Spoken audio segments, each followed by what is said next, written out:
We're live. Oh, Kim, you're on mute. And I unmuted myself. I don't know what happened. Thank you. All right, let's try this again. So good afternoon, everyone, and thank you for joining us on Dojo Live, Wednesday, the 17th of July, 2019, where we have informative, informal, and fun conversations with tech luminaries. My name is Kim Lentis. I'm broadcasting live from my home. This one came down with a cough today, and of course, she wants to join in on the fun, so disclaimer there. Joining me are my two co-workers and co-hosts, Carlos Ponce. Hey, Carlos. Hey, Kim. And then you, Tulio, who already introduced yourself, Tulio Siragusa. And here's Zoe. She's waving. So today we're going to be talking about how to develop our data literacy. And here to tell us how to do just that is the Amazon best-selling book author behind her book is Behind Every Good Decision. And she's also president and CEO of Aryng. So please welcome Piyanka Jain. Welcome to Dojo Live, Piyanka. Hi. Hi, Kim. Hi. Glad to be. Yes, and Zoe, she's waving again. So I have to say, Piyanka, I feel both honored and a bit intimidated to be speaking with you today. I would invite you to please share a bit more about yourself so that our listeners can also and viewers can also understand why you might be feeling this way. So tell us. Okay. Well, there is no reason to be intimidated, Kim. I'm really honored to be here, and I'm excited for what unfolds today. My background, real quick. I have a 2 master's degree from academia, so coming from academia with a quants and math background, and then found myself in the real world of Adobe's and PayPal's of the world, and that's where I really understood, how to take all that quantitative and mathematics learning that I had and apply it to solve real business problems. There were two different kinds of world, and I've slowly realized how to bridge that gap. And through that process of learning how to apply data-driven thinking, how to apply simple math, how to apply more advanced statistical and machine learning techniques to solve complex problems, is how my own journey of data literacy started. And that's what I hope that I would share with you. In terms of just adding to my background, I speak internationally on the topic of data-driven decision making and data literacy and data culture. And I have a couple of books. One of them you mentioned already, Behind Every Good Decision, just became Amazon bestseller this year. So lucky to have that. And what else? And then, of course, with Aryng, our work is primarily focused on, we are a SWAT team of sorts, so we go in and solve complex problems. Like some company, is having high value problem, whether it is, onboarding issues, or the fraud model is not working, or the growth is growth is not, is sort of diminishing.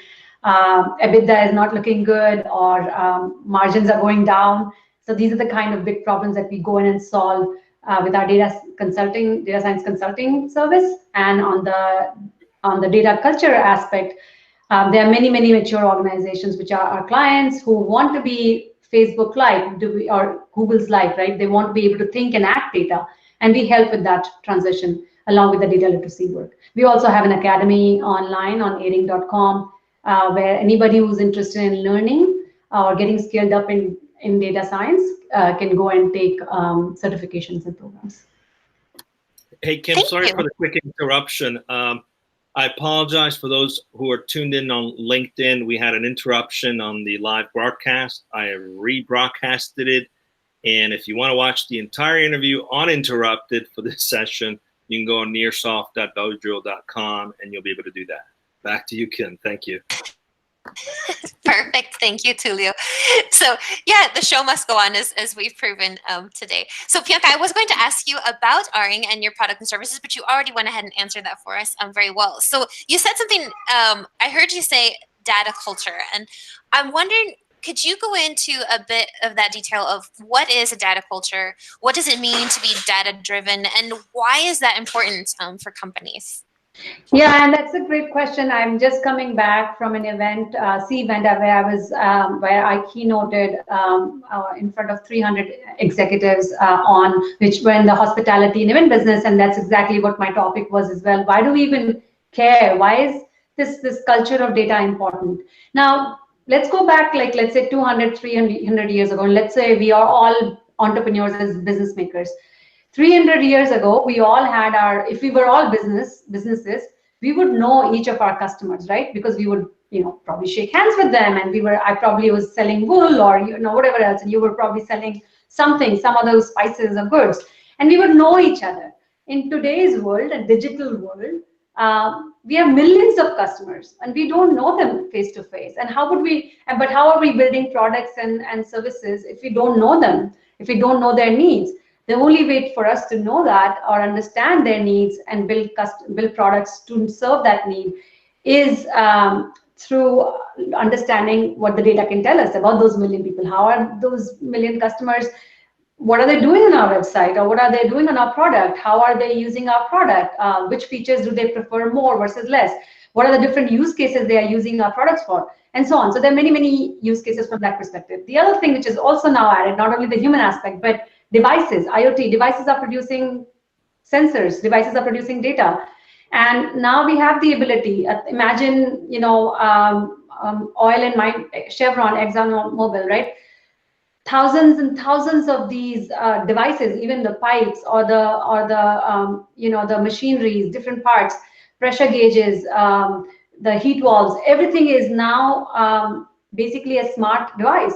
And so they are outputting data, and instead of having to figure out, something goes wrong in that this oil gig, something goes wrong, it takes you days, weeks, months to figure out what went wrong. Now it's a matter of, if you're on top of the data, it's a matter of you figuring out in a matter of maybe hours where things are leaking, where is something going on, what is going on, and then like fixing it. So data, being able to leverage data is very, very important.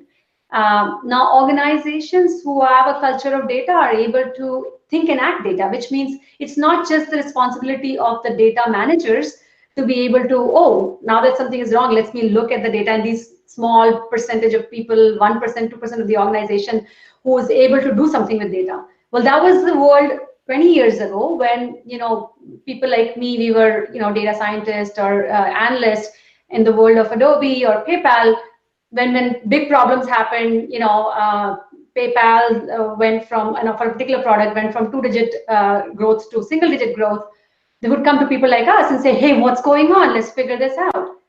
In the new world, we all are part analysts. We are all citizen analysts because we all have access to data. Now, people don't need to depend on people like me or my team who at that point was writing SQL to get access to data. Now everybody has access to data thanks to Power BI and Tableau. And that means we all are citizen analysts. That means we all should be able to think and act data to different degrees, but we should all be able to think and act data and use it. So if something were to happen to your campaign that you ran, we should be able to do something with it. So that's the idea of the data culture. So yes, basically, you're working yourself out of a job by allowing us all to do what you do. Well, surprisingly, I'm not. I'm empowering myself and others by empowering others who are able to do this, which is one of the core things we do at Aryng. We are able to together collaborate. If for example, if you were my internal stakeholder, Kim, and if you understand that data can be leveraged in these ways, then your usage of data, your usage of models would be much higher. And currently, that's what we are struggling with, right? Companies who are already started on that path, they're struggling with that aspect. It's a really, really beautiful sentiment. I think this is something that we at Nearsoft can kind of relate to a lot. This idea of we're a flat organization and we're all based on teamwork. And so I think this really rings home to us, and this idea that we want everybody to be involved in the decision making and the ideas and the process. But I do have to think, when I personally think of data analysis, I'm thinking of big data, and to me, this can be really overwhelming, not even knowing exactly where to start. And I think it maybe might feel, I'm sorry, that's Zoe. That's okay. might liken it to failing to see the forest for the trees, right? So how can we break this down? It's my understanding after what I've read about you is this idea of we can start with 2 simple questions. Is that right? 3 simple questions, but yes. 3? Okay. Yes. What are they? Yeah, you were close. I think I'm going to wrap one thought around what I was just trying to get to from the data culture perspective. But the companies who are not going to, given what I'm seeing, the companies who are not going to pay attention or not going to be able to use data as a key asset in the organization are going to be irrelevant very, very soon. So the companies who want to stay competitive actually want to stay in the business, need to pay attention and need to develop an internal data culture. So think and act data for everybody. So that's what, one thing I wanted to wrap on. Now, to your point, like how can everybody become data scientists or be able to deal with big data? It's overwhelming. Thankfully, we are talking about data culture and data literacy, we're talking about stratified. So, for example, for you, Kim, if you were my internal stakeholder, you should be able to, and let's say you were in marketing, you should be able to launch campaigns, look at the results of the campaigns, and make meaningful conclusions from that to be able to use it for your next campaign, right? And if I am your stakeholder, internal stakeholder, I'm supporting you, you should be, for the 80% of the problems, you should be able to solve yourself, which can be done using aggregate data, which is not big data, aggregated data. And you should be able to use simple tools like Excel or Power BI or Tableau. Simple tools, simple methodologies, correlation analysis, aggregate analysis, trending, simple methodologies, simple tools. Simpler. I won't say that this is like, you still need to kind of sort of know what you're doing, but that can be done by just using these simpler methodologies. 80% of the problems that you would encounter should be solved. It could be solved that way. Now, there will be the rest. Pia, if you don't mind, I want to interject real quick here. So it sounds very similar to my first book in 2009. I made a prediction about how social media and data science was going to change the landscape of business. And it's amazing how it's already happening. But my question is a little bit more about your business, where your focus is. One of the things I've observed over the past decade is the proliferation of data science, big data, even AI. Really, it's about simplifying it, right? So from my perspective, it's about 2 things. One, it's workflow automation, which impacts machine to machine. And as you mentioned earlier, detection of problems, problem resolution, where you have sensor information that can help either with R&D or can help predict a problem, or in some cases avoid a problem. So that's that world of the IoT space. And then you have smart workforces, right? It's the ability to use information to enable someone to make decisions. I always equate it to the junior hire can now act and provide services to a client like a senior person, because they have access to distilled information that has some context that empowers them to do more. Which of these 2 is your company focused on? If you could tell us a little bit about your business, what marketplace you're serving and what problem you're solving, we'd love to hear that as well.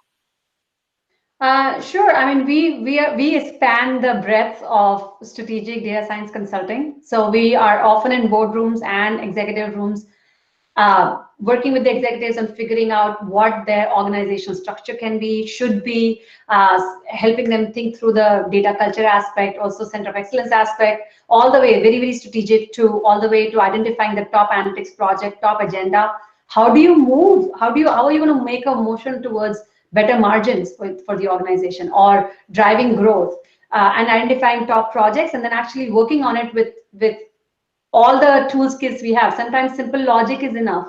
Sometimes you have to get into machine learning and deep learning. And sometimes, the company has the wherewithal and infrastructure to even support AI, right? So we have the sort of, our work sort of spans the breadth of strategic data science consulting to more specific project-based, building a fraud model and improving that fraud capture by 10%, right? So that's the breadth, as well as in terms of working with the executives on building their own data literacy, their own understanding of how the organization can be organized to build a culture of data, all the way down to teaching an individual data scientist how can they be more effective, to even citizen analysts. We have data literacy certification as well as citizen analyst certification, where we go in and empower these people to solve big problems in their workflow. while we teach them. So it sort of spans the breadth of what you're, I think what I'm hearing it's about smart workforces or smart enterprises.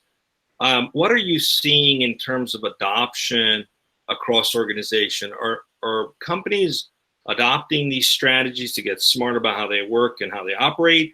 Or are you seeing some resistance? What's been your experience so far in terms of adoption? In terms of adoption of data as an asset, or what is specifically adoption of what? Well, you mentioned earlier that some of the strategic projects you work on help organizations make better decisions. To me, that's smart workforces, smart enterprises, right? Yeah. What's the adoption been? Yeah. The organization adopting these tools and this intelligence to make better decisions, or companies moving in that direction at a rapid pace, or some still resistant, trying to do things the old-fashioned way, where there's a lot of more analysts doing the work instead of actually. So what have where's the world looking like right now? So it varies by industry. Some industries are sort of behind the curve, and the other, like financial services and insurance, are way ahead on the curve. But of course, you would think, but of course, even in the banking, there are like credit unions and the legacy banks which have legacy systems, so they are behind the curve. But technology is really ahead of the curve. CPG and retail are coming up. Hospitality and events tend to be a little bit behind. Manufacturing is catching up again from behind. So I think it depends on the industry as well as function. I think overall, though, like end of 2018, Gartner came out with a report that 85% of data science projects actually are wasted, which means it doesn't drive any impact. And after 10 years of big data hullabaloo and data science hullabaloo, it's like, what? 85%, like 15% of work actually gets used. And I would say, by some estimate and my own estimate of having seen what's internally, I would say really 2 to 3% of work really gets used. And so why that big of a gap? Like 100, you put you have basically 100 races, you will send 100 races to the 100 horses to your race, and actually 2 complete. Like, what happened to the 98, right? What really, this is really such a in this whole dichotomy of the world where we need data, we have data, and it's not really being used or leveraged. The miss is basically misunderstanding of data science, missing engagement model, missing data literacy, right? If there's, you can build the best insights. But let's say, again, going back to my model, let's say Kim is my internal stakeholder, and I actually just built the best customer acquisition model to reduce the customer acquisition cost from $5 to $2. But if Kim does not necessarily believe in this, or if I'm not aligned with Kim, or we are, there's a data literacy is not there, she and her team will probably never use that. And my work has again gone to waste. And that is what is happening in the real world. And so it's really like a lot of these different pieces. And that's why our work is so pivotal. Our data culture work actually brings up the data literacy for the entire organization, so that the entire organization works together in tandem to push this big rock of growth, of acquisition, of profitability in the same direction. I hope this answers it.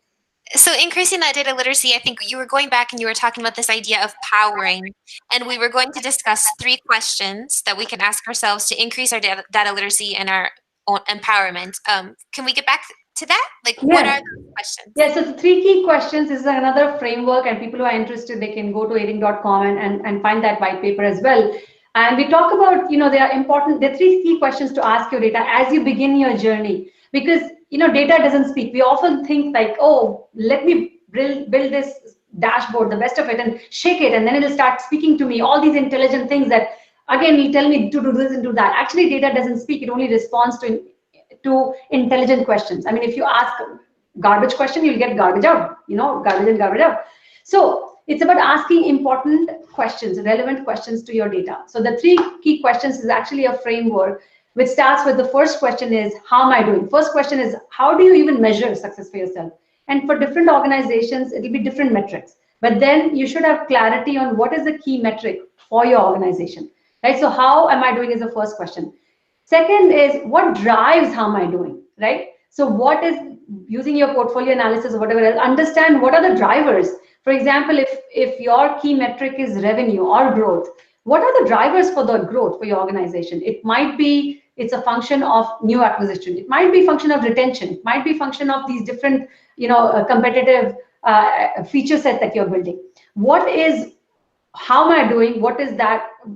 What drives how am I doing? So that's the second question. What drives how am I doing? And third is, what does my customer need and want, right? And if you understand that, and it's actually 3 questions, but it's actually layered 3 questions. You will keep going back to these 3 questions over and over until you figure out that measurement framework, until you figure out, hey, here's my lever, I turn this way, and here's how my top meter moves, right? It's like driving a car. I know if I push my pedal down, something happens, right? And different cars will have different degrees of movement based on how hard I push the pedal, or how I do my steering. If I pull it this way, what happens? It turns right. So this is where, when you start understanding the different levers of your business, is when you start truly leveraging the power of data to drive yourself forward, to drive that growth forward. And many, many new tech companies, new and old tech companies, Capital One is a big example, Airbnb, Uber, these are amazing examples of where the organizations are truly leveraging data to drive their business forward. Okay, so we have about 7 minutes left. Time flies. Anybody have any questions, please submit them on Twitter at dojo.live. And Carlos, if there's any questions pending, please ask them now, and I'm going to pass it back to Kim, because I know she has a few more. Yeah, so I was wondering, where's this threshold? You mentioned something about 80%, more than likely 80% of the work with data can be done on our own. So that means that 20% is going to need a company to handle, or somebody, or help to handle and utilize the more complex analytics. So where's that threshold? Like, when do we decide, okay, we need someone like Aryng? And also, what are the steps that we can take to do that wisely? I believe that you actually have a talk in an article that you wrote, something about how can we avoid being scammed. I think this scam was the word that you used. Yes, and it is a big scam, and it goes back to the same 85% I was telling about, that 85% of the work goes wasted. And so for you, you wouldn't think of investing $300K or $1 million in a house and say, oh, there's an 85% chance that the house that you're buying may not be there. Oh, 15% chance that house, you would not do that. It's actually a scam, right? But over and over, organizations are doing that. They are investing millions of dollars in consulting, in projects, internal, external tools for that promise, which actually does not show up. So how do you do it right? The way you do it right is make sure that the executives are bought into projects, right? You make sure whether you're doing an internal project or an external project, when we are brought into a project, we make sure that we have the executives buy in. That's one of the things we always start with an assessment. And in that phase of assessment, we have a voice of executive. We actually work with executives to understand their different views. And one of the ways in which we add value is by aligning how different stakeholders are looking at even the problem, the common view of the problem. Because sometimes we go in and we say, there is a huge problem. We have an onboarding issue. 50% of the people, we are rejecting their application. We have a problem. Come solve it for us. We go in, and when we talk to the head of risk, they have a different view of the problem. Head of marketing has a different view of the problem. So one of the first things you have to do is align people on a common view of the problem. And then the next step is align people, all the stakeholders, on a common view of the solution. Because the way the IT would look at the problem, they would be optimizing from the infrastructure perspective. The way risk is looking at the problem, the way compliance is looking at the problem, the way product is looking, they're all looking from their vantage point. And so it's important to come up with a problem definition and a solution definition which aligns different stakeholders, because that's the only way this project will get adopted and actually get used, right? So align all the stakeholders together. Make sure that you have the support, the internal support. You have the data supporting it. You have the resources who are going to work on it supporting. In our case, we bring our resources to our client, but we also still need infrastructure internally for our clients to be able to. Let's say we built a very complex, gradient boosting 200 trees algorithm that improved fraud by, let's say, 25%. But if the organization is not able to actually instrument it on their end, that work is wasted. And I can't tell you how much work gets wasted because of misalignment of algorithm, misalignment of needs and requirements. And that's again, because we use a framework like Badr, our work does not get wasted because we align on those things early on with the stakeholders. But that's another thing to align on and make sure that your work does not get wasted. It sounds like technology for the sake of technology is not the way to go. I remember, I think 20 years ago, a lot of companies started doing ERP implementations and supply chain implementation, and they implemented the software out of the box, and 70% of those things failed because there was no alignment with the business objectives. So it's refreshing to hear that there needs to be alignment with the business objectives. So all these projects that have failed, 85% of them have failed, what's the advice you have? We have like 3 minutes left. What's the advice or wisdom you want to share for those organizations that might be scorched earth in terms of having spent a lot of money and not gotten the results? How could they relook at this differently? I think we look at completely, you need data maturity for sure. Definitely invest in giving access to everybody, easy and clean access to a single source of truth. That's number one, data maturity, invest in data maturity. Second, invest in data literacy. That means it's not necessarily just training, but invest in different parts of your organization needing the required amount of data literacy so everybody can start moving in tandem towards those common goals. If it is growth, we know if I'm working in marketing, I should know how my work drives the growth for the organization. So all of that alignment, data literacy, the leadership has to align. So data-driven leaders are a must. That's the starting point for a culture to actually, for an organization to get the ROI. And the fourth part of this sort of 4 Ds of data culture is decision-making process. If you don't have a way in which you make decisions, and you don't have a way to look back on those decisions and actually understand and learn from it, you will not necessarily be able to leverage data or anything towards that decision making and learn from it. So you can only they say you can only manage what you can measure, and thereby having a decision making process is key. So the 4 Ds is what I'm going to leave you with. It's making sure you have data maturity. Data literacy is a must. Data-driven decision-making is the 3 key component, and all of it is sort of started by and catalyzed by data-driven leadership. Hopefully this is useful. Great, thank you. It's been a pleasure. Wish we had a little more time. Kim, you have anything to wrap up? I don't. It was extremely enlightening, and thank you very much. If anybody, so I'm sorry. So we just want to make sure for those who are listening, it's Aryng, right? ARYNG is your company, and thank you so much, Piyanka Jain, for your time today and your beautiful insights in helping make companies better.